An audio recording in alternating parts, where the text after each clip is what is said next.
جو دل میں وسوسے یا برے خیالات یا برے ارادے ڈال سکتا ہے، لیکن جس پر اللہ تعالیٰ رحم کرے اور جس کو اللہ بچا لے، بے شک میرا رب بخشنے والا بھی ہے اور نہایت رحم کرنے والا بھی ہے۔ تو یہ اس لیے یہ دونوں جو باتیں ہیں نا، یعنی مفسرین کی، ہم جن کی رائے کو زیادہ ہم ان کی ریسرچ کو زیادہ ہم سمجھتے ہیں، ان کی رائے جو ہے وہ حضرت یوسف علیہ السلام کے بارے میں ہی ہے کہ یہ جو جس انداز میں یہ بات کہی گئی ہے وہ صاف صاف اس سے اندازہ ہوتا ہے کہ یہ کہنے والے حضرت یوسف علیہ السلام ہے، کیونکہ اس کلام میں جو نیک نفسی ہے، جو خدا ترسی ہے، جو عاجزی ہے، اس سے خود ہی یہ اندازہ ہوتا ہے کہ یہ فقرہ ایک ایسی پاک زبان سے ہی نکلا ہے جو کہ برائی کی طرف دعوت ملنے کے باوجود اس کی طرف نہیں لپکا تھا۔ اکیلے میں، تنہائی میں جب حضرت یوسف علیہ السلام کو کہا تھا، اس نے ہیتا لگا کہ آ جاؤ میرے پاس، تو وہ کیا اپنا دامن بچا کے وہاں سے بھاگنے کی انہوں نے کوشش کی تھی۔ تو کہنا یہ مطلب یہ ہے اس بات سے کہ ہو سکتا ہے کہ کچھ مفسرین نے کیونکہ یہ بھی کہا کہ یہ زلیخا کے الفاظ ہیں، ہو سکتا ہے کہ وہ بھی اپنے گناہ پہ تائب ہوئی ہو اور اس نے توبہ کی ہو اللہ سے، اور اس کے دل میں بھی خدا کا خوف پیدا ہو گیا ہو، تو ہو سکتا ہے یہ اس نے بھی کہا ہو۔ بہرحال بات جو ہے یہاں پر کی گئی ہے اس بات کو سمجھنے کی ضرورت ہے کہ کیونکہ آگے جو بات کہنے جا رہے تھے اس سے اندازہ ہوتا ہے کہ یہ، اس سے بھی اندازہ یہی ہوتا ہے کہ یہ حضرت یوسف علیہ السلام نے اپنے بارے میں ہی کہا تھا کہ میں تو اپنے ذات کو تو میں نہیں بری و ذمہ کرتا، یعنی میں کوئی ایسا دعویٰ نہیں کرتا کہ میں بڑا نیک انسان تھا اس لیے میں بچ گیا، بلکہ میں تو یہ کہتا ہوں کہ نفس تو ہر ایک کو بہکاتا ہے اور بری بات کی طرف لے جاتا ہے، لیکن یہ میرا رب ہے کہ اس کا رحم جس پر ہو جاتا ہے تو وہ اس کو بچا لیتا ہے، اور میرا رب بہت بخشنے والا اور نہایت رحم کرنے والا ہے۔ وقال الملک، اور کہا بادشاہ نے، اوتونی، لاؤ میرے پاس، بھی اسے، استخلص ہو، میں مخصوص کر لوں اس کو، یا میں خاص کر لوں، خالص کر لوں اس کو، لنفسی، اپنی ذات کے لیے۔ فلما، پھر جب کلمہ، اس نے کلام کیا اس سے، قال، اس نے کہا، انک، بے شک تو، الیوم، آج سے، لدینا، ہمارے پاس، مکین، مرتبے والا، امین، امانت دار ہے۔ اب آپ یہ دیکھیے کہ بادشاہ جو تھا اس نے جب یہ بات یا یہ جملہ جو ہے کہنے کے لیے ایک پورا، آپ اس کے بیک گراؤنڈ کا جائزہ لیں، ذرا دیکھیں کہ حضرت یوسف علیہ السلام کو جب خواب کی تعبیر کے لیے بلایا گیا، بتانے کے لیے بلایا گیا، تو آپ فوراً دوڑے دوڑے نہیں گئے، حالانکہ آپ اتنے برسوں سے بے گناہ قید تھے، تو آپ کا دل تو یہی چاہ رہا ہوگا کہ بادشاہ کے بلاوے پہ فوراً نکل جائیں۔ 8-9 سال کی قید کسی کو بے گناہ کو ملی ہوئی ہو اور وہ قید میں پڑا ہوا ہو، اور اس کے بعد اس کو بادشاہ کی طرف سے بلاوا ملے کہ قید سے نکل کر آنے کا، لیکن انہوں نے اس موقع پر بھی بڑے صبر و تحمل سے اور حوصلے سے کام لیا، اور اپنی رہائی کو قبول کرنے کے لیے بادشاہ وقت کو ایک شرط پیش کر دی۔ جب انہوں نے جو شرط پیش کی، جو بات کی، اس سے تو اور زیادہ لوگ جو تھے وہ ان کے گرویدہ ہو گئے، خاص طور سے بادشاہ بہت متاثر ہوا کہ ایک شخص اتنے عرصے سے جیل میں بے گناہ قید ہے، اور اس کو باہر آنے سے زیادہ اپنے کردار کی صفائی، اپنے دامن پہ لگے ہوئے داغ کو مٹانے کی اس کو زیادہ اس کو خواہش ہے، بجائے اس کے کہ اس کو بادشاہ کی طرف سے انعامات بھی ملتے، رہائی بھی ملتی، اعزازات ملتے، اس کو ان سے دلچسپی نہیں ہے، بلکہ وہ سب سے زیادہ کس چیز کا خواہش مند ہے کہ جو اس کے اوپر جھوٹا الزام لگایا گیا تھا اس کو وہ اپنے اوپر سے ہٹا دے۔ اب اس بات سے ظاہر بادشاہ جو تھا اس کو اور زیادہ ان کی اہمیت اور ان کی عزت اس کے دل میں بڑھ گئی، اور پھر بات صرف اتنی ہی نہیں رہ گئی کہ ایک قیدی ہے، اس کو پتہ چلا کہ وہ خواب کی تعبیر بتا سکتا ہے، بادشاہ نے کسی کو بھیج کے تعبیر پوچھی، اس نے تعبیر بتا دی، اس قیدی کو بادشاہ جیل سے نکلواتا، اس کو انعام و کرام دیتا اور اس کو رخصت کر دیتا کہ بھائی جو بھی تمہارا قصور تھا یا گناہ تھا تمہاری سزا معاف ہو گئی، یہی ہوتا نا۔ لیکن اس قیدی نے یہ کہا کہ مجھے سب سے پہلے اپنی بے گناہی ثابت کرنی ہے اور انہی لوگوں سے ثابت کروانی ہے جنہوں نے میرے اوپر الزام لگایا۔ اب اس کے بعد تو بادشاہ کے دل میں ان کی عزت اور بڑھ گئی، اور پھر جب اپنی بالکل یعنی ہر الزام سے پاک ہو گئے تو وہ بادشاہ کے پاس آئے، اور بادشاہ کے پاس آ کر بھی انہوں نے جو ہے کسی قسم کا کوئی ایسی بات نہیں کی، یعنی دل تو ان کا یہی ظاہر ہے کہ جس جو قید سے نکلا اس کا دل تو یہی چاہ رہا ہوگا کہ فوراً وہ نکلے اور بہت شکریہ آپ کا کہ آپ نے مجھے میرے حال پہ یہ رحم کیا اور مجھے یہاں سے نکالا، لیکن وہ ایک پیغمبر تھے اور ان کو پتہ تھا یہ سب کچھ کروانے والی ذات اللہ کی ہے، تو شکر گزاری بھی اللہ کی ہے، تو ایک متانت اور وقار کے ساتھ دربار میں آئے، اور جب ان کی یہ ساری باتیں، ان کا پورا بیک گراؤنڈ پھر بادشاہ نے پوری اور تحقیق بھی کی ہوگی یقیناً، اور پتہ چلا ہوگا کہ کس طرح سے یہ وہاں رہتے تھے عزیز مصر کے پاس، اور کس طرح ان کو ٹریننگ پوری دی گئی تھی، اور یہ معاملات کو سمجھنے والے اور بہت ذہین اور قابل انسان ہیں، اور ان کے اوپر جھوٹا الزام لگایا عورتوں نے، اور ان کو بدکرداری کی طرف ان کو مائل کرنے کی کوشش کی، لیکن یہ ان کے جال سے نکل گئے، تو ان کی قابلیت بھی بادشاہ کو متاثر کی، اور ساتھ ہی ساتھ ان کا کردار کہ ایک ایسے گناہوں سے بھرے ہوئے معاشرے میں جہاں پر اتنی گناہوں کی دعوت عام تھی اور جہاں زبردستی لوگوں کو گناہ پہ مجبور کیا جا رہا تھا، وہاں ایک شخص اپنی پاک دامنی کو سنبھالے ہوئے بیٹھا ہے، تو اس کی عزت، اس کے لیے اس کو جیل بھی جانا پڑا تو وہ چلا گیا۔ تو جب یہ ساری باتیں، پھر جب وہ وہاں پہنچے دربار میں، اور جس طرح انہوں نے حضرت یوسف علیہ السلام نے بادشاہ سے بات چیت کی، تو بادشاہ نے یہ سارے معاملات کو دیکھتے ہوئے کہا کہ بھئی آپ اب ہمارے پاس بہت مرتبے والے اور امانت دار ہیں۔ ان کی بات چیت کے انداز سے یعنی ان کی پہلے تو اسی چیز نے اتنا متاثر کیا کہ اس نے کہا کہ بھئی ان کو لے کر آؤ، ان کو تو میں اپنا خاص اپنا آدمی بناؤں گا، یعنی یہ تو بہت کوئی قابل شخص بھی ہے اور بڑا نیک اور بڑا اچھے کردار کا ہے۔ تو دیکھیں کسی بھی بادشاہ کو چھوڑ دیں، کسی بھی ادارے یا کسی بھی جگہ پہ کام کرنے کے لیے کیسے لوگوں کو تلاش کیا جاتا ہے؟ ایماندار ہوں، ذمہ داری سے کام کرنے والے ہوں، ایسے لوگوں کو پسند کیا جاتا ہے نا۔ اور جو لوگ بڑی بڑی ڈگریاں اور بڑی بڑی سفارشوں سے بھی آئیں، اور جب وہ نہیں کام کرتے اور وہ نئی ذمہ داری کو پورا کرتے تو پھر کیا ہوتا ہے؟ یا تو ان کو نکال دیا جاتا ہے، اور اگر نہ بھی نکالا جا سکے تو ان کی کوئی عزت نہیں رہتی، کیونکہ بعض دفعہ ایسا ہوتا ہے کہ کسی ایسی سفارش سے آئیں کہ وہ ٹکے ہوئے ہیں لیکن ان کی پھر کوئی عزت نہیں رہتی۔ تو حضرت یوسف علیہ السلام کی عزت بادشاہ کے دل میں اس حد تک بڑھ گئی ان ساری باتوں اور ان سارے واقعات کو سننے کے بعد، کہ اس نے کہا کہ نہیں، یہ تو ایک بڑا ہی کوئی باکردار اور نیک انسان ہے، اس کو میرے پاس لاؤ،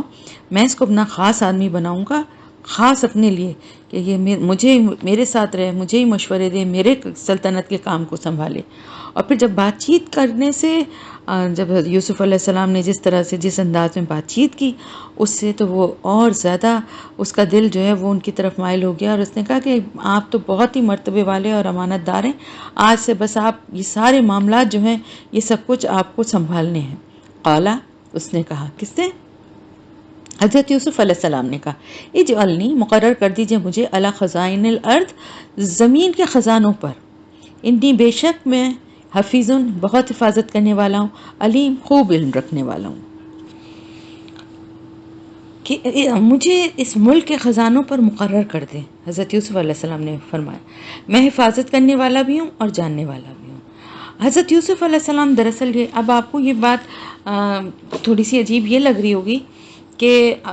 حضرت یوسف علیہ السلام نے خود سے کس طرح سے جا کے بادشاہ سے یہ ڈیمانڈ کی کہ بھئی آپ مجھے سارے اختیارات دے دیں اور آپ اپنے میں ان سارے معاملات کو سنبھالوں گا۔ ایکچولی بات یہ تھی کہ یہ جو معاملات تھے نا، خاص طور سے جو خواب کی جو تعبیر جو حضرت یوسف علیہ السلام سمجھ چکے تھے، اس کا ان کو اندازہ تھا کہ اب اس ملک پر ایک بہت بڑی آفت قحط کی صورت میں آنے والی ہے، اور اگر اس سے نمٹنے کے لیے وقت پر کوئی مؤثر اقدام نہ کیے گئے تو نہ صرف یہ کہ مصر ایک خوفناک قحط کی زد میں آ جائے گا، بلکہ آس پاس کے علاقوں میں بھی بہت غذائی کمی اور بہت بھیانک حالات پیدا ہو جائیں گے،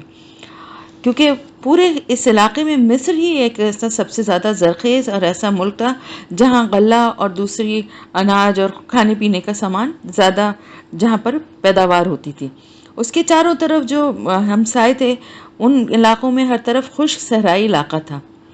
اور اناج وغیرہ کے لیے وہ بھی مصر کی زراعت پر ہی انحصار کرتے تھے، یہ بیک گراؤنڈ تھا اس کا. تو یہی وجہ تھی کہ جب آپ نے یہ موقع دیکھا تو فوراً اپنی خدمات پیش کی کہ اگر خزانے اور خوراک کا اور زراعت کا پورا انتظام میرے پاس ہوگا تو میں اس آفت کا یہ آنے والے قحط کا سامنا کرنے کے لیے میں انتظامات کروں گا، میں پالیسیز بناؤں گا کہ کس طرح سے کام یہ کرنا چاہیے. تو ہوا یہ تھا اصل میں کہ اس وقت تک بادشاہ ہی نہیں بلکہ کیونکہ دیکھیں نا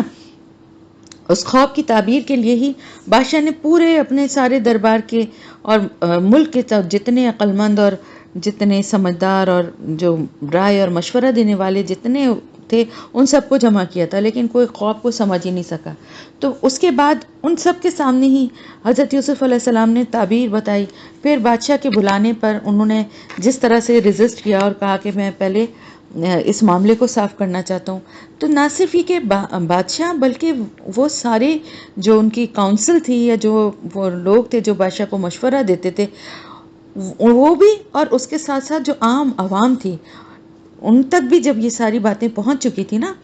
تو ہر شخص جو ہے وہ ان سے واقف ہو چکا تھا. اور یہ اس بات کا سب کو پتہ چل گیا تھا کہ یہ ایک بہت نیک، امانت دار اور بہت عالی ظرف اور صبر کرنے والے ذہین انسان ہیں. تو ان کے جیسا اور کوئی دوسرا نہیں ہے. تو اب کیا ہوا کہ بادشاہ تو پہلے ہی اس سے اتنا متاثر ہو چکا تھا کہ وہ تو پہلے ہی ان کے آگے سرنڈر کر چکا تھا. اب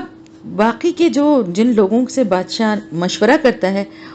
اندازہ یہی ہوتا ہے کہ جب ان سے مشورہ کیا تھا تو وہ ان لوگوں کا وہ بھی یہی چاہتے تھے کہ یہ معاملات جو ہیں وہ حضرت یوسف علیہ السلام جو ہیں وہ سنبھالیں. اور حضرت یوسف علیہ السلام نے یہ اختیارات جو مانگے تھے وہ کیوں مانگے تھے اس کی بھی ایک وجہ ہے. ایسی کوئی بات نہیں تھی کہ وہ یہ چاہتے تھے کہ کسی ملک کے بادشاہ بن جائیں اور بادشاہ بن کے عیش و عشرت میں زندگی گزاریں، بلکہ ایک پیغمبر کا مین کیا کام تھا؟ یہ ساری چیزیں، یہ سارے یعنی قحط سے بچنے کے انتظامات اور یہ سارے تو ساتھ ساتھ چل رہے ہیں، لیکن ایک پیغمبر کا اصل کیا پیغام ہوتا ہے، کیا مقصد ہوتا ہے، کیا کام ہوتا ہے؟ اللہ کے پیغام کو، وحدانیت کو، ایک اللہ کی طرف لوگوں کو بلانا اور شرک سے باز رکھنا. تو وہ پورا معاشرہ مختلف دیوی دیوتاؤں کی پوجا اور سورج کی، اور یعنی وہاں جو بادشاہ تھا وہ بھی اپنے آپ کو سورج کا بیٹا کہتا تھا. یہ ساری جو چیزیں تھیں تو ان سب کو ختم کرنے کے لیے پہلے پاور حاصل کرنی، اس پوزیشن پہ پہنچنا ضروری تھا کہ جہاں پر پہنچنے کے بعد ان کی بات کو سنا جائے. تو یہ باتیں جو تھیں اس کی وجہ سے یہ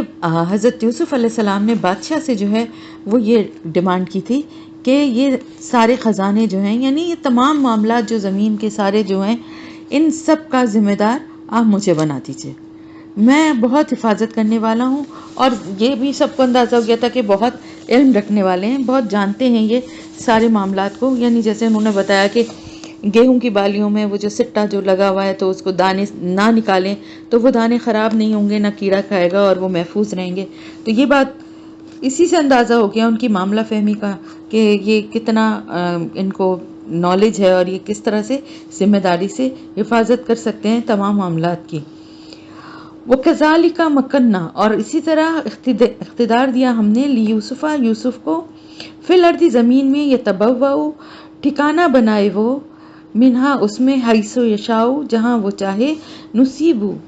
ہم پہنچاتے ہیں، برحمتنا، اپنی رحمت کو، من نشاء، جسے ہم چاہتے ہیں، ولا نضیع، اور نہیں ہم ضائع کرتے، اجر المحسنین، اجر احسان کرنے والوں کا یا اجر محسنین کا.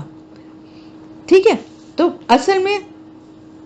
جو حضرت یوسف علیہ السلام کو جو اختیارات دیے گئے تھے، تھوڑی سی میں اس کے بارے میں بھی بتاؤں کہ ان کو اصل میں ان کو اختیارات کیا دیے گئے تھے.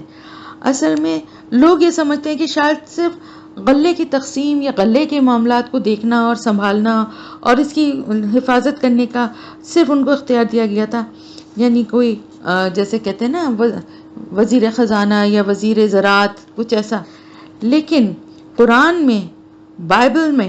تورات میں، تینوں کتابوں میں متفقہ طور پر یہ شہادت موجود ہے کہ حضرت یوسف علیہ السلام کو باقاعدہ سلطنت مصر کا بادشاہ، مختار کل بنایا گیا تھا، اور ملک کے تمام اختیارات ان کے ہاتھ میں دے دیے گئے تھے. قرآن کی ہی زبان میں آگے اب جب پڑھیں گے کہ جب حضرت یعقوب علیہ السلام مصر پہنچے تو اس وقت حضرت یوسف علیہ السلام تخت پر بیٹھے ہوئے تھے، اور حضرت یوسف علیہ السلام کی اپنی زبان سے نکلا ہوا یہ فقرہ بھی قرآن میں موجود ہے کہ اے میرے رب تو نے مجھے بادشاہی عطا کی. آگے جیسا آئے گا معاملہ. اور اسی طرح پیالے کی چوری کے موقع پر سرکاری ملازم جو ہیں وہ حضرت یوسف علیہ السلام کے بھائیوں سے کیا کہتے ہیں کہ آپ کے سامان میں بادشاہ کا پیالہ آ گیا ہے، یعنی حضرت یوسف علیہ السلام کا. اور اللہ تعالیٰ مصر پر ان کے اقتدار کی کیفیت اس طرح سے بیان فرما رہا ہے کہ ساری کی ساری سرزمین مصر ان کی تھی.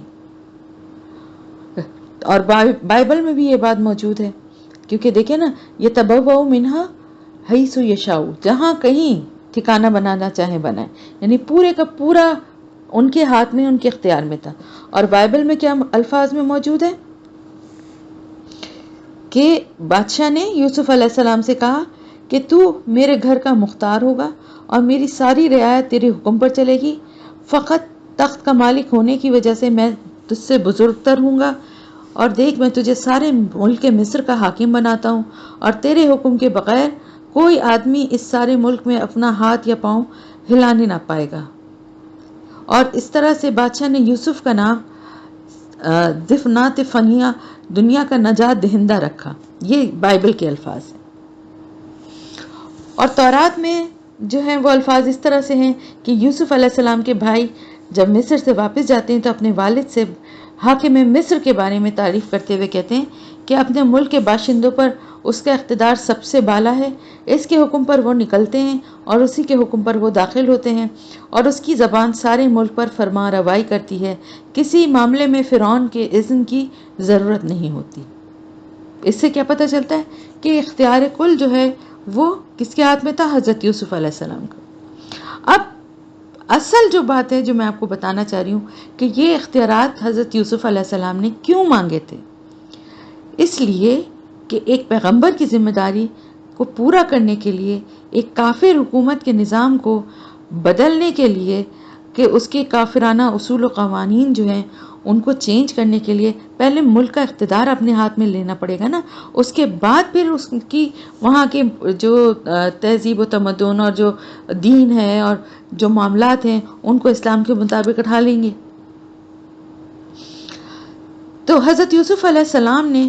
جو یہ بات کہی کہ اجعلنی علی خزائن الارض، تو اس سے ان کی غرض اور مقصد صرف اور صرف یہ تھا کہ ان کو اللہ تعالیٰ کے جو احکامات ہیں ان کو جاری کرنے، حق قائم کرنے، عدل پھیلانے کا موقع مل جائے، اور وہ اس کام کو انجام دینے کی طاقت حاصل کر لیں جس کے لیے انبیاء دنیا میں بھیجے جاتے ہیں.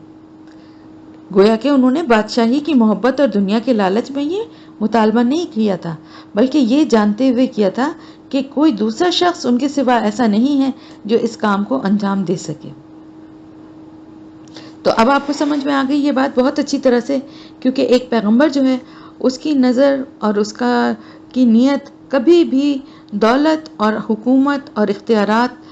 کے لیے اس طرح سے نہیں چاہتی کہ وہ بادشاہ بن کے بیٹھنا نہیں چاہتا، بلکہ اگر وہ اختیارات چاہتا ہے، اگر وہ حکومت چاہتا ہے تو اس لیے کہ اس کے بعد اس کے پاس اتنی پاور ہو کہ وہ اپنے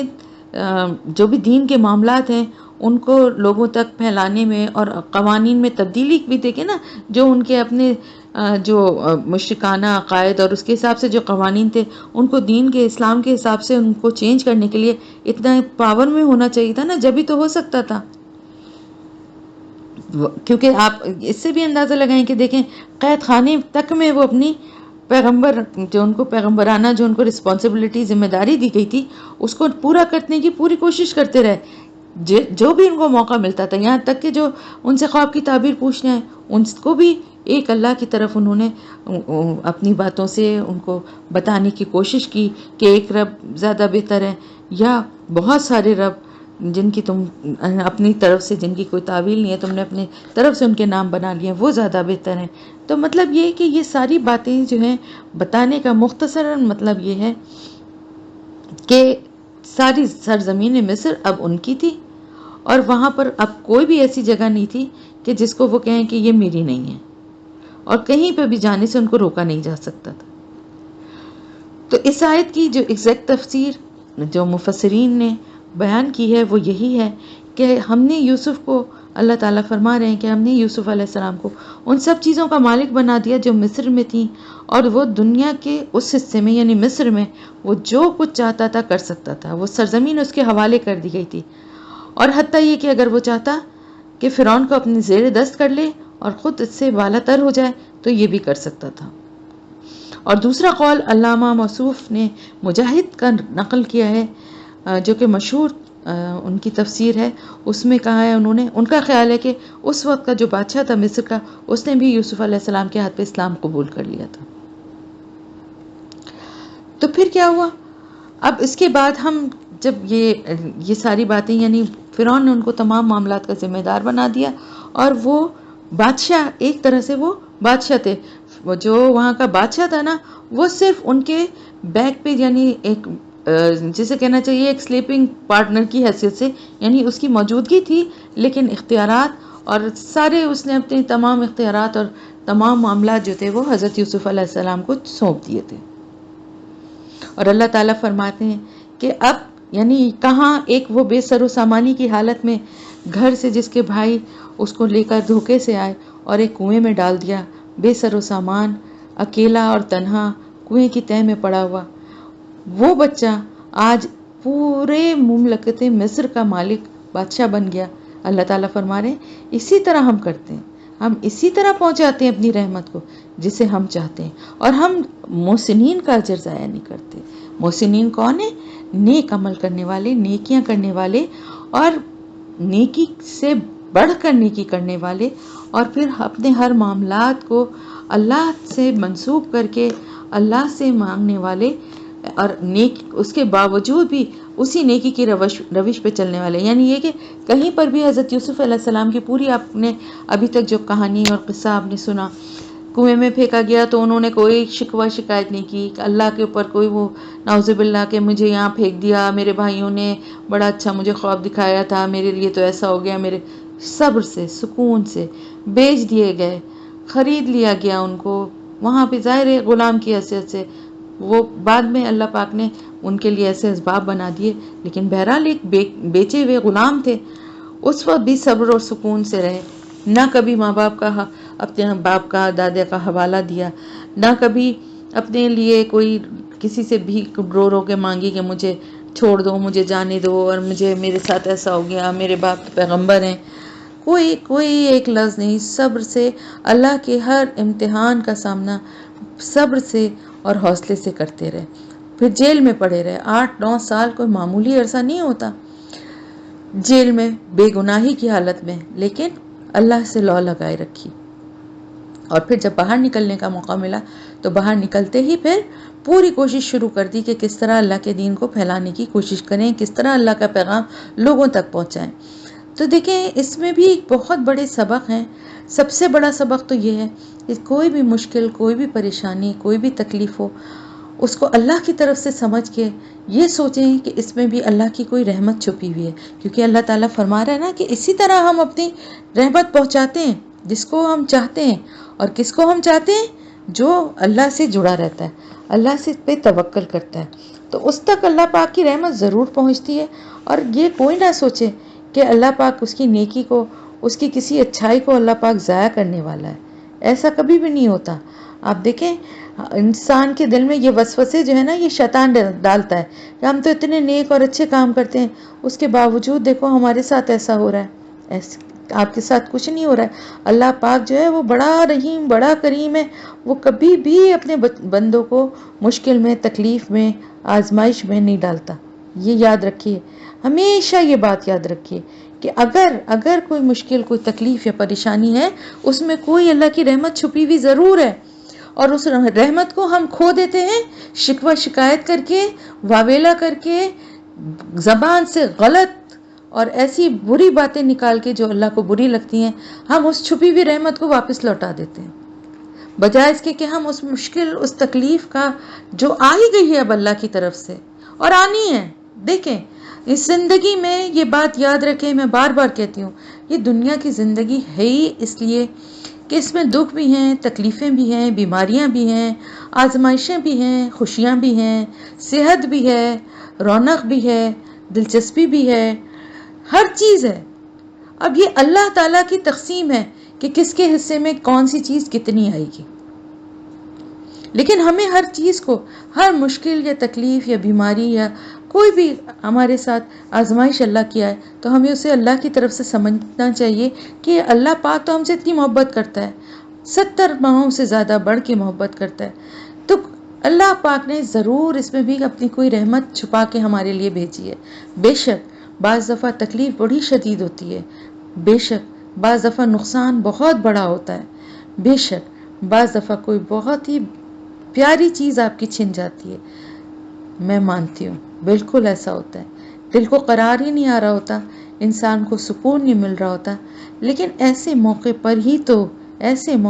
تو صبر کرنا ہے، اور ایسے موقع پر ہی تو اللہ کی طرف لو لگانی ہے۔ تو جو اللہ کی طرف لو لگائے گا اس کے لیے حضرت یوسف علیہ السلام کی طرح کی مدد ضرور آئے گی انشاءاللہ تعالی، یہ میرا دعویٰ ہے، لیکن صبر اور حوصلہ بھی اتنا ہونا چاہیے۔ ہم اللہ سے کیا دعا کرتے ہیں؟ ہم تو مانگتے ہی نہیں نا، اس لیے کہ ہم کمزور ہیں، ہم کہتے ہیں اللہ تو ہمیں کسی آزمائش میں ڈال نہیں نا، ہم بہت کمزور ہیں، پتہ نہیں ہم اس میں کیسے ریئیکٹ کریں گے، تو ہمیں ڈال ہی نا۔ لیکن آزمائش کا مطلب کوئی بہت بڑا امتحان نہیں ہے، چھوٹی چھوٹی چیزوں سے بھی آزمائش ہوتی ہے، بیماری میں بھی آزمائش ہوتی ہے کہ بیماری میں کیا کر رہے ہیں، اللہ کا ذکر کر رہے ہیں، اللہ سے دعا کر رہے ہیں، یا ہائے ہائے کر کے کوئی شکوہ اور کوئی بری بات منہ سے نکال رہے ہیں۔ چھوٹی موٹی پریشانیاں، تکلیفیں جو بھی آتی ہیں، اللہ سے کی طرف رجوع کریں، اللہ کی طرف رجوع کریں، اللہ سے لو لگائیں، ہر بات اور ہر معاملے کے لیے اللہ پہ چھوڑ دیں۔ بہت کہنا آسان ہے، کرنا بہت مشکل ہے، مجھے پتہ ہے، تو اللہ سے دعا یہی ہے کہ اللہ پاک ہمیں کہنے سے زیادہ عمل کرنے والا بنائے، آمین یا رب العالمین۔ تو حضرت یوسف علیہ السلام کی زندگی کہاں سے کہاں اللہ پاک نے پہنچا دی، اور باقی آگے جو ہے وہ اب ان کے بھائیوں کا ذکر آ رہا ہے، لیکن میں تھوڑا سا آپ کو بتاؤں کہ ہوا کیا اس کے بعد۔ ہوا اس کے بعد یہ کہ حضرت یوسف علیہ السلام نے یہ سارے معاملات اپنے ہاتھ میں لے لیے، اور لینے کے بعد انہوں نے کیا کیا، بڑے بڑے یعنی اسی لیے انہوں نے تمام معاملات اپنے ہاتھ میں لینے کا کہ اختیارات بادشاہ سے مانگے تھے نا، کہ ایک ایک چیز کو بادشاہ سے جا کے اپروو کروائیں کہ میں یہ کروانا جا رہا ہوں، ذرا آپ اس کی اجازت دے دیجئے، اس کے لیے خزانے سے مجھے اتنے پیسے چاہیے، اس کی اجازت دے دیجئے، پھر وہاں جا کے خزانے سے پیسے نکلوانے کے لیے اس کے پاس لیٹر لے کر جائیں۔ تو اب تو بادشاہ تھے یہ خود ہی، ہر چیز ان کے ہاتھ میں تھی، تو حضرت یوسف علیہ السلام نے ایک بڑی پلاننگ کے ساتھ بڑے بڑے گودام بنوائے، بہت بڑے بڑے کوٹریاں جیسے غلہ رکھنے کی ہوتی ہے نا، وہ بہت بڑی بڑی بنوائیں، اور جو فصل 7 سال تک جو ہوتی رہی اس میں سے کیا کرتے تھے، اس میں سے جتنی ضرورت ہوتی تھی اتنا استعمال کرتے تھے، باقی سارا ان گوداموں میں اسٹور کر دیا جاتا تھا اناج۔ 7 سال تک یہی ہوتا رہا کہ ہر سال جو ہے بڑی بڑی کوٹریاں بنائی گئیں، اور اس میں ہر سال کا اناج جو ہے وہ اسٹاک کیا جاتا رہا، جمع کیا جاتا رہا۔ نتیجہ کیا ہوا کہ 7 سال کے بعد جب قحط کا آغاز ہوا، کیونکہ 7 سال بہت زرخیز تھے، اور پھر 7 سال خوش سالی تھی جس میں بارشیں نہیں ہونی تھی، فصلیں نہیں ہونی تھی۔ اب وہ 7 سال جب شروع ہوئے تو سفیشینٹ، بہت اچھا مقدار میں، اچھی تعداد میں، مطلب غلہ جو ہے وہ اسٹور ہو چکا تھا۔ تو اب کوئی ایسا مسئلہ نہیں تھا، مصر میں رہنے والوں کے لیے بھی نہیں تھا، اور باقی دوسرے لوگوں کے لیے جو آتے تھے ان کے لیے بھی نہیں تھا۔ تو اس سے کیا ہوتا تھا کہ لوگ اپنا مال، مطلب ایک طرح سے گورنمنٹ اور اسٹرانگ ہوتی ہے نا، غلہ کوئی فری میں تو نہیں لوگ لے کے جاتے تھے، لوگ پیسے دیتے تھے اور غلہ لے کے جاتے تھے۔ تو ان خوش سالی کے دنوں میں بھی جو سلطنت کے معاملات تو ظاہر پیسے سے ہی چلتے ہیں نا، تو معاملات جو ہیں وہ رکے نہیں۔ یہ ایک بہت بڑی پلاننگ تھی جو کہ حضرت یوسف علیہ السلام نے پہلے سے، اللہ تعالیٰ نے ان کو اتنی صلاحیت دی تھی کہ انہوں نے یہ سب پلان کیا، کیونکہ دیکھیے 7 سال تک جب خوب اچھی فصلیں ہو رہی ہیں تو استعمال بھی ہو رہی ہیں، بیچی بھی جا رہی ہیں، دولت بھی آ رہی ہے، سلطنت کے تمام معاملات، کام، فوجوں کے اور ہر اس کے خرچے بھی چل رہے ہیں، اب حضرت یوسف علیہ السلام کی ایک اور معاملہ فہمی. اب ظاہر ہے کیونکہ ہوا یہ تھا کہ اب جب یہ قحط کی جو کیفیت تھی یہ صرف مصر میں نہیں تھی، جیسے کہ میں نے پہلے بھی بتایا کہ زیادہ تر علاقے اتنے زرخیز نہیں تھے، لیکن پھر بھی شام، فلسطین، اردن، شمالی عرب، یہ سارے علاقے جو آس پاس تھے یہاں بھی فصلیں ہوا کرتی تھیں، لیکن اب اتنی خوش سالی بارشیں ہوئی نہیں تو وہاں پر بھی قحط پڑ گیا. اب ان حالات میں حضرت یوسف علیہ السلام نے جو پلاننگ کی تھی اور جس طرح سے غلے کو اسٹور کیا تھا، تو اس کی وجہ سے صرف مصر ہی اب ایک وہ ملک رہ گیا تھا کہ جہاں پر قحط کے باوجود غلہ جو تھا وہ افراط میں موجود تھا. اور اب ہمسائے ممالک جو تھے وہ بھی مجبور ہو گئے وہاں کے لوگ کہ وہ غلہ حاصل کرنے کے لیے مصر کی طرف آئیں. اچھا، اب یہی وہ موقع تھا کہ جس وقت نا یعنی فلسطین کا جو علاقہ تھا جہاں پہ حضرت یعقوب علیہ السلام اور حضرت یوسف علیہ السلام کے بھائی رہتے تھے، وہاں پر بھی قحط پڑ گیا تھا. تو اب یہ وہ موقع تھا کہ ہر جگہ سے جو لوگ ہیں نا وہ آتے تھے غلہ لینے کے لیے، اور وہاں سے مصر سے لے کے جاتے تھے، کیونکہ جو اسٹور کیا تھا نا حضرت یوسف علیہ السلام نے جتنی اچھی پلاننگ کے ساتھ کیا تھا کہ جو وہ زرخیز جو 7 سال تھے نا ان میں پیداوار کئی گنا زیادہ ہوئی تھی، اور زیادہ انہوں نے جو ایریا تھا اس پہ انہوں نے کاشت اور زراعت کروائی تھی، اور فصل بھی خوب زبردست ہوئی کیونکہ بارشیں وقت بھی ہوئیں اور بہت خوشحالی والی وہ ایک وہ فیز تھا. تو غلہ بھی خوب ہوا اور اس کو اسٹور بھی خوب کیا گیا. تو اب اس وجہ سے جو دوسرے لوگ بھی تھے، دوسرے ملکوں سے جو لوگ آتے تھے ان کو بھی غلہ دیا جاتا تھا. لیکن اب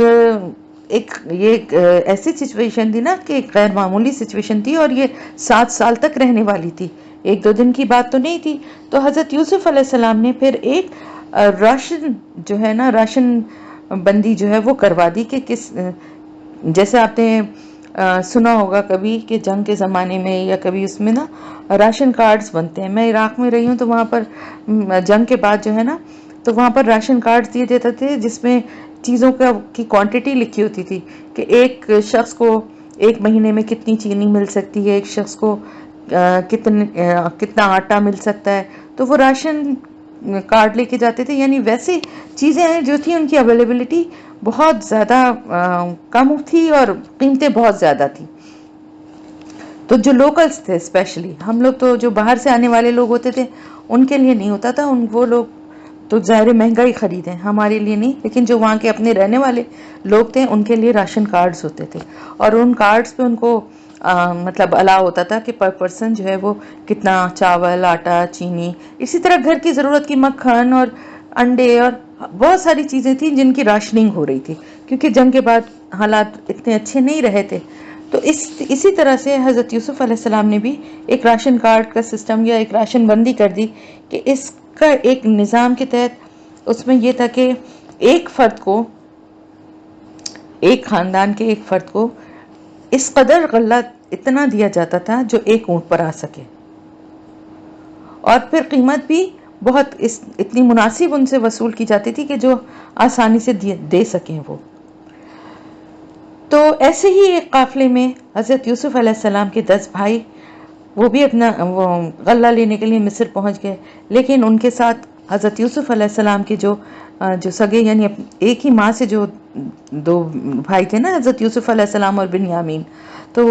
وہ بنیامین جو تھے وہ نہیں آئے تھے ان کے ساتھ. اس سے کہ حضرت یوسف علیہ السلام کے اس طرح سے چلے جانے کے بعد حضرت یعقوب علیہ السلام اب بنیامین کو بہت اور زیادہ اپنے سے قریب رکھتے تھے، اور کسی بھی طرح کسی بھی صورت میں ان کو کسی کے ساتھ بھیجنے پر تیار نہیں ہوتے تھے. تو آئیں اب آگے کا ہم پڑھتے ہیں تاکہ جس سے ہمیں پتہ چلے کہ آگے پھر کس طرح سے ہوا. وَجَاءَ اِخْوَتُ، اور آئے بھائی، یوسف کے،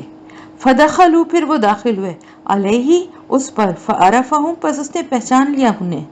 وَهُمْ، اور وہ، لَهُ مُنْکِرُونَ، اس کے لیے نہ پہچاننے والے تھے، انکار کرنے والے تھے، یعنی نہ پہچاننے والے تھے. اب آپ یہ دیکھیں کہ وہی والی بات ہو گئی نا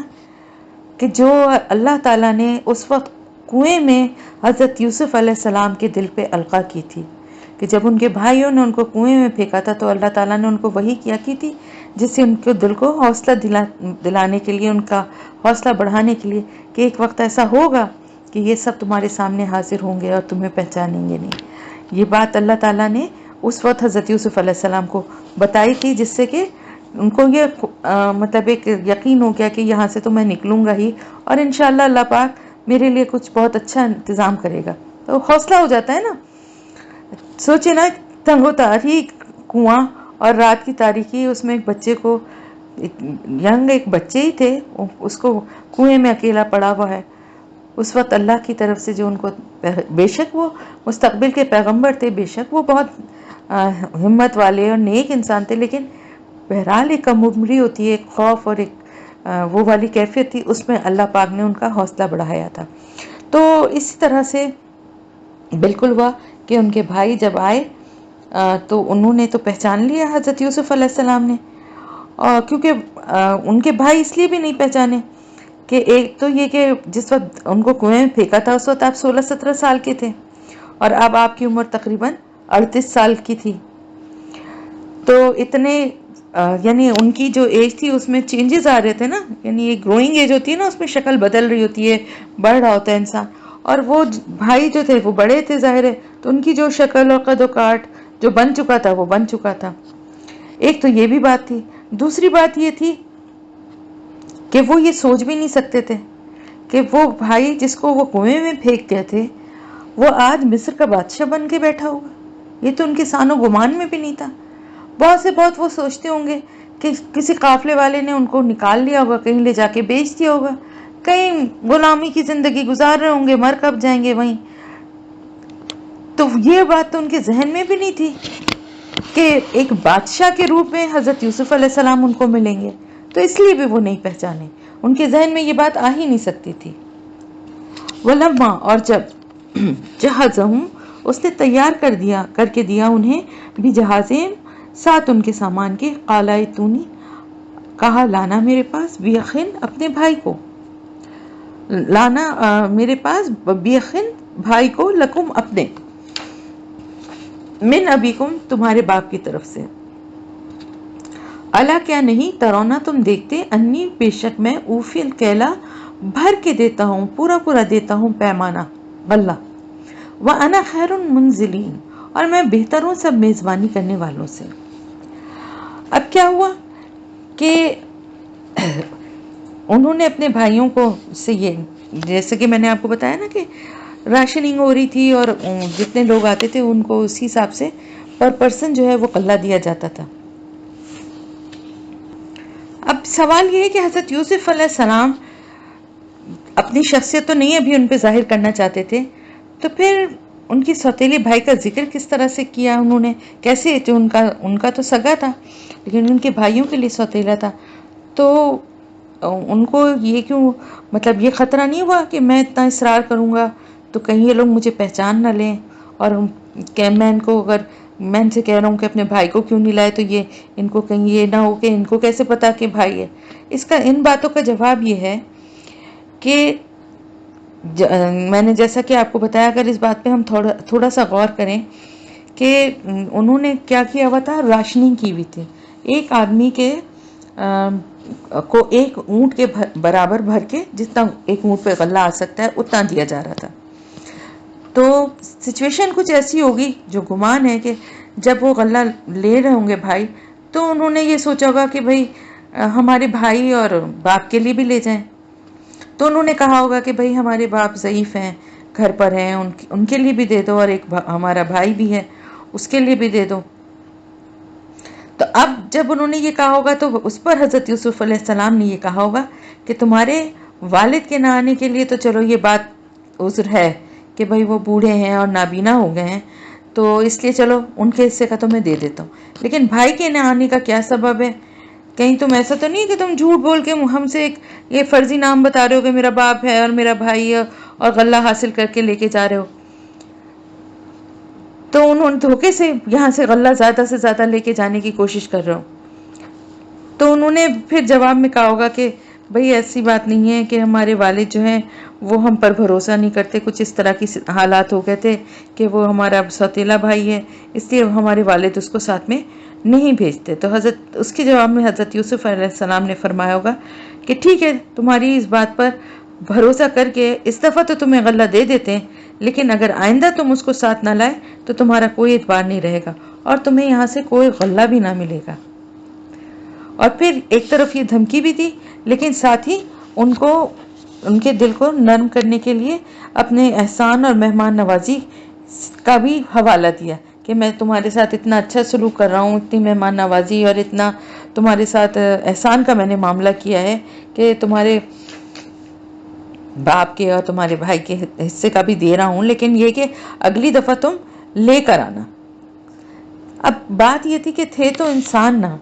اپنے چھوٹے بھائی کو دیکھنے کے لیے اپنے گھر کے حالات، اب بھائیوں سے تو نہیں پوچھ سکتے تھے نا کہ گھر کا کیا معاملہ ہے، باپ کا کیا حال ہے، انہیں کیا کرتا ہے کہ نہیں کرتا، یہ سب باتیں بھائیوں سے تو نہیں پوچھ سکتے تھے، لیکن دل میں تو ایک ہوک ہوگی نا، ایک تڑپ ہوگی۔ تو یہ ایک سچویشن جو ہے وہ ہمارے سامنے، کیونکہ قرآن میں آگے کی اتنی تفصیل جو ہے وہ نہیں ہے، جو ضروری بات ہے وہی بتائی گئی ہے، لیکن ہم کیونکہ اس کو ایک تسلسل سے ایک قصے کی طرح ہم اس کو پڑھ رہے ہیں تو میں اس بات کی ذرا ساتھ ساتھ آپ کو بتاتی جا رہی ہوں کہ سچویشن کچھ اس طرح کی ہوئی ہوگی۔ یہ میرا ہی نہیں بلکہ میں مفسرین کی رائے جو ہے اسی کو آگے کر رہی ہوں کہ اس ایسی سچویشن میں پھر حضرت یوسف علیہ السلام نے اس طرح سے بات کی ہوگی کہ ایک طرف تو یہ دھمکی دی ہوگی کہ اگر تم اب اس کو لے کر نہیں آئے تو اس کے حصے کا نہیں دوں گا میں غلہ، تو ایک اونٹ بھر کے غلہ جو ہے وہ اچھا خاصا ہوتا، اور دوسری طرف پھر ان کو ذرا پھسلانے کے لیے اس طرح کی بھی بات کی کہ بھئی دیکھو میں کتنا تمہارے ساتھ احسان کا معاملہ، کیسے بھر کے پورا پیمانہ، یعنی غلہ ناپ کے تول کے دینے میں کتنا تمہارے ساتھ احسان کا معاملہ کر رہا ہوں، اس میں ذرا کمی بیشی نہیں کرتا، پورا پورا بھر کے تمہیں دیتا ہوں، اور تمہاری کتنی مہمان نوازی بھی میں نے کی ہے۔ تو اب یہ بات جو ہے، یہ ان باتوں سے بھائی جو تھے وہ ان کے دل بھی تھوڑے سے وہ ہوئے کہ اب اگلی دفعہ اگر ہم نہیں لائیں گے تو پھر ہمیں اس غلہ نہیں ملے گا بھائی کے اور باپ کے حصے کا۔ فَإِن لَم، پھر اگر لم تاتونی، نہ تم لائے میرے پاس بھی اسے، فلا کیلا، تو نہیں کوئی پیمانہ، لکم تمہارے لیے، اندی میرے پاس، ولا تقربون، اور نہ تم قریب آنا میرے۔ ساتھ ہی ساتھ انہوں نے پھر یہ بھی دھمکی، یہ بھی کہا، انہوں نے کہا کہ دیکھو اب اگر تم اس کو نہیں اگلی دفعہ لے کر آؤ گے میرے پاس تو پھر تم میرے پاس آنا بھی نہیں، تمہارے لیے کوئی غلہ نہیں ہے۔ اچھا سچویشن کیا تھی کہ مصر کے علاوہ اور کہیں پہ غلہ تھا ہی نہیں، آنا جو ہے وہاں پر مجبوری تھی۔ تو انہوں نے کہا اگر تم اس کو اب نہیں لے کر آئے ساتھ میں تو میں سمجھوں گا کہ تم جھوٹے ہو اور ایسی جھوٹ بول کے غلہ لے کر گئے ہو، تو اگر اس کو ساتھ لے کر نہیں آئے تو میرے پاس اگلی دفعہ مت آنا، کوئی غلہ تمہیں یہاں سے نہیں ملے گا، اور میرے قریب بھی مت آنا، ورنہ میں تمہارے ساتھ بری طرح پیش آؤں گا، کیونکہ تم مجھ سے، اس کا مطلب یہ ہوگا کہ تم مجھ سے جھوٹ بول کر لے کے جا رہے ہو۔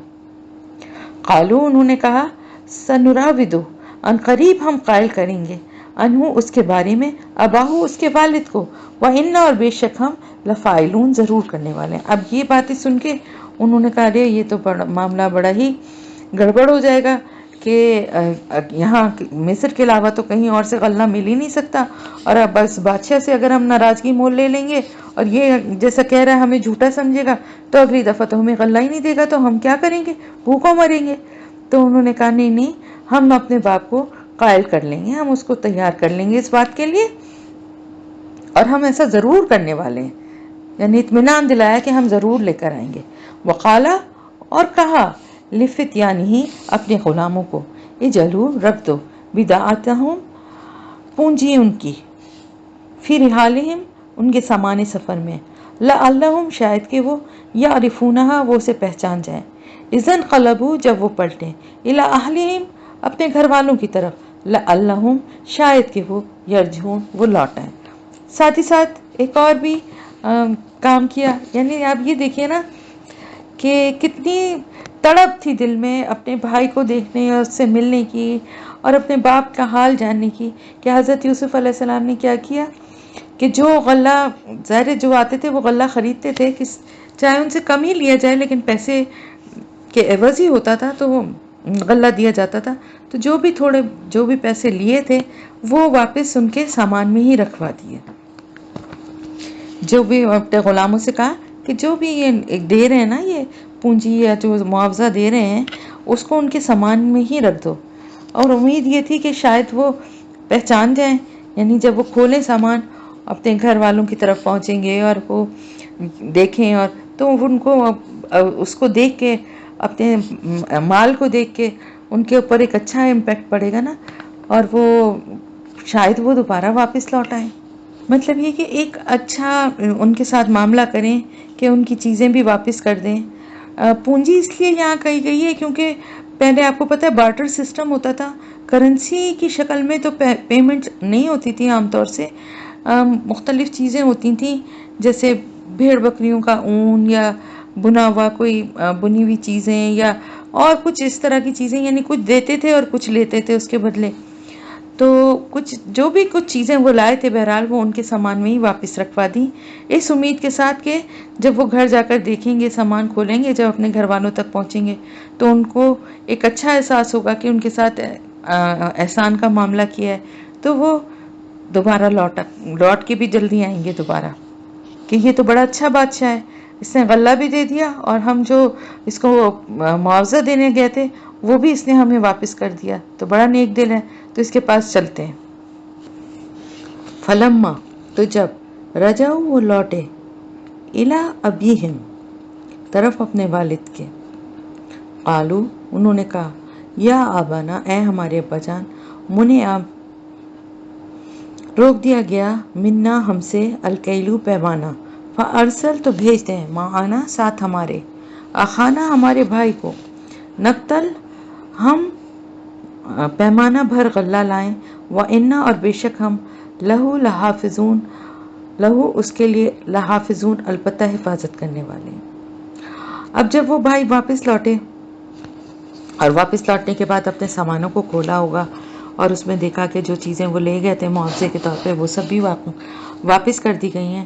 تو ان کے ویسے ہی ان کو بڑا، ان کے دل پہ اثر ہوا ہوگا، اور ان کا کہا یہ تو بڑا اچھا سودا ہے کہ سامان بھی لے آئے اور جو کچھ معاوضے کے طور پہ دیا تھا وہ بھی واپس مل گیا، تو یہ تو بڑا اچھا بادشاہ ہے، تو ہم واقعی ہمیں جانا چاہیے. اور پھر اپنے باپ کو قائل کرنے کے لیے وہ ان کے پاس چلے گئے اور ان کو ساری باتیں بتائی اور کہا کہ بڑا اچھا بادشاہ ہے، اور وہ ہمیں دیکھیں اتنا اس نے غلہ اور سب چیزیں تھی، لیکن اس نے اب ہمیں روک دیا ہے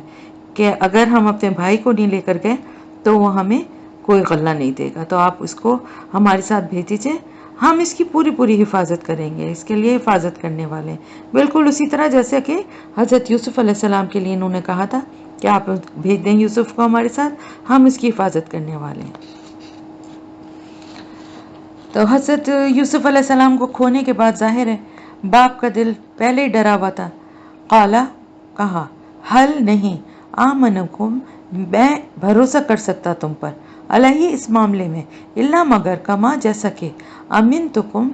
اعتبار کیا تھا میں نے تم پر، یا بھروسہ کیا تھا میں نے تم پر، علی اخیہ، تمہارے بھائی کے معاملے میں، یا اس کے بھائی کے معاملے میں، اس کے بھائی کے معاملے میں، یعنی بنیامین کے بھائی کے معاملے میں، من قبل، اس سے پہلے. فاللہ، پس اللہ، خیر حافظہ، پس اللہ تعالیٰ بہترین ہے حفاظت کرنے والا، وَهُوَ ارحم الراحمین، اور وہی ہے سب سے زیادہ رحم کرنے والوں میں سب سے زیادہ رحم کرنے والا. اب کیا کرتے؟ 10 کے 10 بیٹے آ گئے اور باپ کو قائل کرنے کی کوشش کرنے لگے اور حفاظت کی ذمہ داری اور یہ ساری باتیں کرنے لگے. انہوں نے کہا کہ بھائی میں تو تم پر بھروسہ نہیں کر سکتا، ایک دفعہ بھروسہ کر کے دیکھ چکا ہوں کہ کس طرح سے تمہارے حوالے کیا تھا اس کے بھائی کو، یعنی حضرت یوسف علیہ السلام کو، بس اللہ ہی بہترین حفاظت کرنے والا ہے. لیکن ساتھ ہی یہ بھی کہا، اور وہی سب سے رحم کرنے والوں میں سب سے زیادہ رحم کرنے والا ہے. یعنی آپ یہ دیکھیں کہ ایک بیٹے کو کھونے کے بعد اس کے بھائی کو بھیجتے ہوئے ظاہر ہے حضرت یعقوب علیہ السلام کے دل پر کیا کچھ گزر رہی ہوگی، کس طرح سے انہوں نے دل میں ان کے خوف اور وسوسے آ رہے ہوں گے. لیکن یہ بھی سوچتے ہوں گے کہ پتہ نہیں کہیں یوسف کی طرح ہی اس کی شکل دیکھنے سے بھی ہمیشہ کے لیے محروم نہ ہو جاؤں، اس کو بھی ہمیشہ کے لیے نہ کھو دوں. اور اسی لیے وہ ہر طرح سے پوری کوشش کر رہے تھے کہ کسی طرح